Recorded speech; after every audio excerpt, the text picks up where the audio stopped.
안녕하세요. 오늘은 북한 내부에서 벌어진 충격적인 사건 하나를 말씀드리겠습니다. 최근 북한에서 사업을 크게 성공시켰던 한 부부가 공개 처형됐다는 소식이 전해졌고, 심지어 청소년들도 공개 처형에 동원됐다는 이야기가 나오고 있습니다. 이 사건은 단순히 범죄 처벌로 보기 어려운 북한 내부 분위기 변화를 보여주는 중요한 신호로 읽히고 있습니다.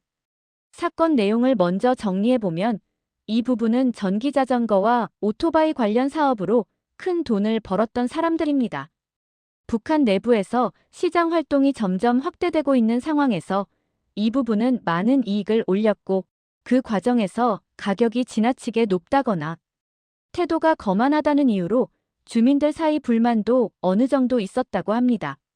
하지만 북한 당국은 단순한 불만이 아니라 성공 이후 거만해졌고 권력에 도전하려는 태도가 보였다. 외부와 연결을 시도했다.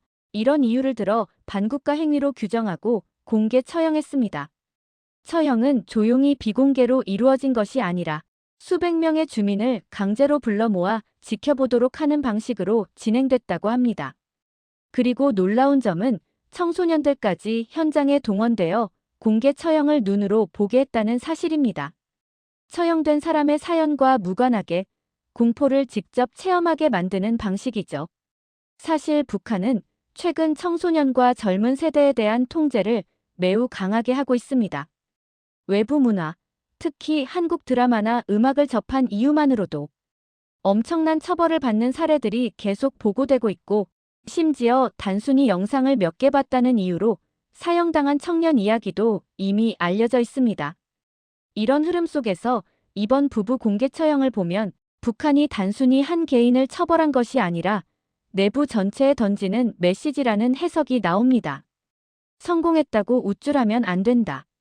누구든 체제 위협으로 판단되면 바로 제거할 수 있다. 아이들도 똑똑히 보라. 절대 다른 생각하지 마라.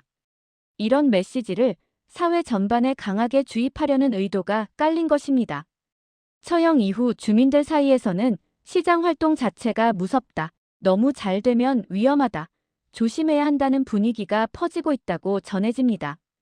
그만큼 북한 정부의 공포 통치 방식이 다시 강화되고 있다는 신호로 보입니다. 또한 북한에서는 최근 경제난이 심각합니다. 물가가 오르고 식량 공급이 불안정하고 전기나 연료 부족 문제도 심해졌습니다. 이런 상황에서 개인 사업이 잘 되는 사람들은 자연스럽게 주민들의 관심과 부러움을 얻고 때로는 체제보다 더 강한 영향력으로 비칠 수 있습니다. 북한은 그것을 굉장히 위험한 요소로 보는 겁니다. 이번 사건이 주는 시사점은 분명합니다. 첫째, 북한 내부에서 시장 경제 움직임이 커지는 것을 정권이 심각한 위협으로 보고 있다는 점. 둘째, 젊은 세대의 문화와 가치관 변화가 체제 통제의 가장 큰 불안 요소로 떠올랐다는 점. 셋째, 공개 처형은 단순한 처벌 수단이 아니라 사회 전체를 묶어두기 위한 공포장치라는 점. 넷째, 앞으로 북한의 내부 통제는 더 강해질 가능성이 높다는 것입니다.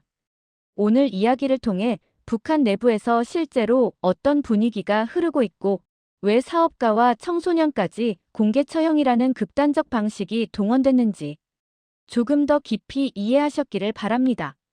시청해주셔서 감사합니다. 다음 영상에서도 더욱 깊이 있는 내용을 전해드리겠습니다.